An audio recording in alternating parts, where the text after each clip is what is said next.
Oi, eu sou a Gi, tô aqui hoje pra gente conversar sobre Mateus, capítulo 18, do versículo 15 ao 23, que é quando Jesus ensina aos discípulos e às pessoas que estavam com ele sobre o perdão e sobre como corrigir o irmão quando ele está em pecado ou quando ele realizou alguma coisa que não é correta. E o ensinamento de Jesus nesses versículos pode ser aplicado em três diferentes situações: quando a pessoa é cristã e quando ela não é, quando a situação em questão aconteceu com você ou aconteceu com outra pessoa, e ainda dentro da igreja e em situações da sociedade de modo geral. E então Jesus ensina que primeiro você deve conversar com a pessoa no particular, depois você deve, caso a pessoa não aceite a repreensão, você deve chamar uma ou duas pessoas para irem com você e vocês dois tentarem conversar com ela novamente.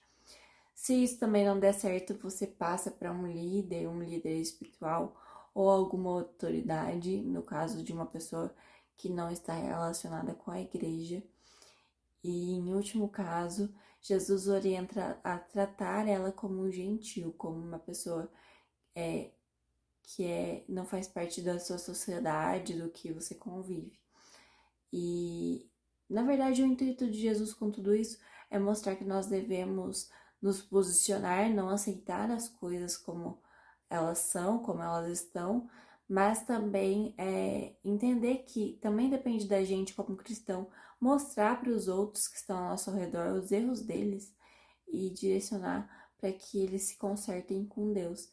Não é causar uma divisão se você tratar alguém como gentil, mas sim uma tentativa de trazer uma união, né?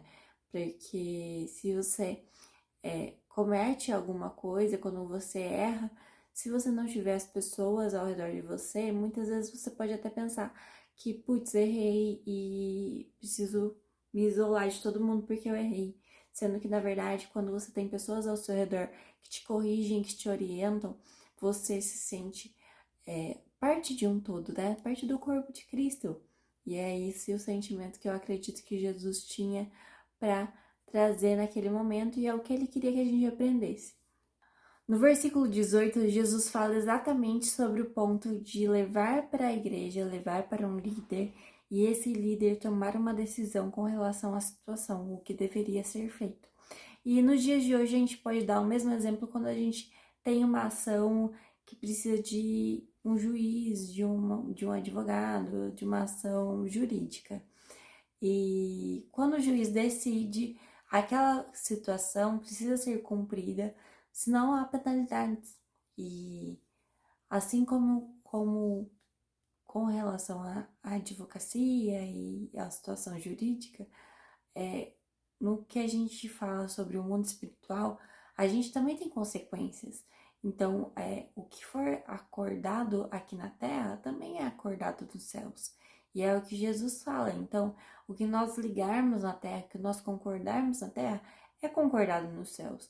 Isso serve tanto para os dois lados. Quando você faz algo bom, é acordado nos céus. Quando você faz algo ruim, também é acordado nos céus, como o oposto.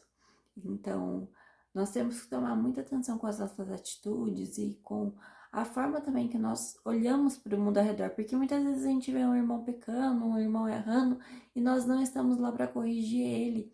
Muitas vezes também as coisas machucam a gente, e a primeira coisa que a gente faz é se afastar, porque a gente se sente fragilizado, sendo que na verdade a gente pode usar essa nossa fragilidade para tocar também a vida do irmão e fazer com que ele entenda a situação melhor. E essa situação também é o que Jesus fala, ele não quer que a gente se isole em primeiro momento. Das 4 coisas que Jesus mandou a gente fazer, a quarta é se afastar da pessoa. E nos versículos 19 e 20 ele fala exatamente sobre isso, sobre o que é acordado na terra, acordado nos céus, e onde 2 ou mais estiverem, ali ele estará. E ele estará através do Espírito Santo, dando direcionamento para aquela situação. E é incrível porque quanto mais a gente busca Deus e mais está em contato com pessoas também estão buscando, mais a gente se fortalece e ajuda também o nosso irmão, o nosso próximo a se fortalecer também na fé dele. Então, acredito que Jesus ele tem muito esse sentimento de unidade.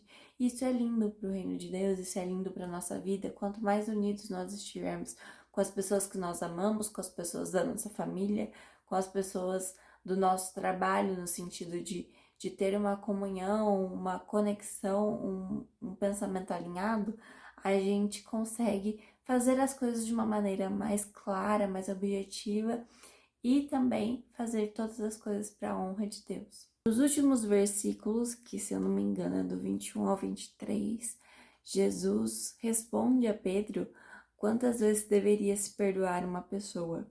Por que Pedro pergunta isso? Porque antigamente, na época de Jesus, os rabinos ensinavam que você deveria perdoar uma pessoa 3 vezes. Então eu acho que Pedro pensou, nossa, 7 é mais do que 3. Então, se eu perdoar 7 vezes, tá melhor do que eu perdoar 3. E aí Jesus vira e fala para ele, não, 7 ainda é pouco. Você deve perdoar uma pessoa 70 vezes 7. E não é exatamente sobre o número 490. Você não fica contando, nossa, perdoei uma, perdoei duas, perdoei 490. Não é sobre isso. Jesus fala pra gente perdoar as pessoas até a gente perder a conta, né? Não é sobre a quantidade em si, mas sim sobre o ato de perdoar, porque muitas vezes a gente também guarda pra gente algo que é passado, sabe? A gente fica guardando um rancor e quando a gente nega perdão para uma pessoa, muitas vezes é a gente que fica se sentindo mal depois, porque a gente fica voltando naquele assunto, lembrando daquele assunto e remoendo a situação, sendo que na verdade quando a gente aceita o perdão, o pedido de perdão da pessoa, Jesus, Deus, começa a movimentar na vida da gente para que a gente mude o nosso pensamento e para que a gente esqueça aquela situação e consiga seguir em frente. Porque na verdade ele não criou a gente para ficar magoado com as coisas, remoendo situações. Ele criou a gente para ter uma vida plena. E ter uma vida plena não envolve você ficar remoendo algo que te fez mal.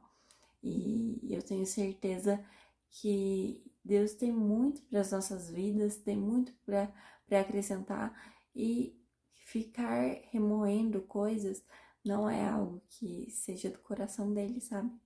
Esse é o estudo de hoje, acho que falei um pouquinho demais, mas espero que vocês tenham gostado, que tenha sido algo que acrescentou pro coração de vocês. E vamos orar pra gente encerrar? Senhor, meu Deus e meu Pai, muito obrigada, Senhor, pelo estudo de hoje. Senhor, nos ensina, Senhor, a ter discernimento em tudo que nós fizermos, para nós corrigirmos nossos irmãos e para que a gente ajude eles na caminhada com Cristo e na caminhada do dia a dia, Senhor. Abençoa as nossas vidas e nos ensina, Pai, a perdoar cada dia mais e que o nosso coração esteja cada dia mais alinhado com o seu, para que o Senhor faça a sua vontade em nossas vidas, transforme o nosso coração e nos dê um coração repleto de amor, repleto de paz e um coração que transborda, Pai. Eu te agradeço pelo estudo de hoje, te agradeço pelo dia de hoje. Em nome de Jesus, amém. Amém? Obrigada por ter assistido até aqui e vejo vocês no próximo estudo.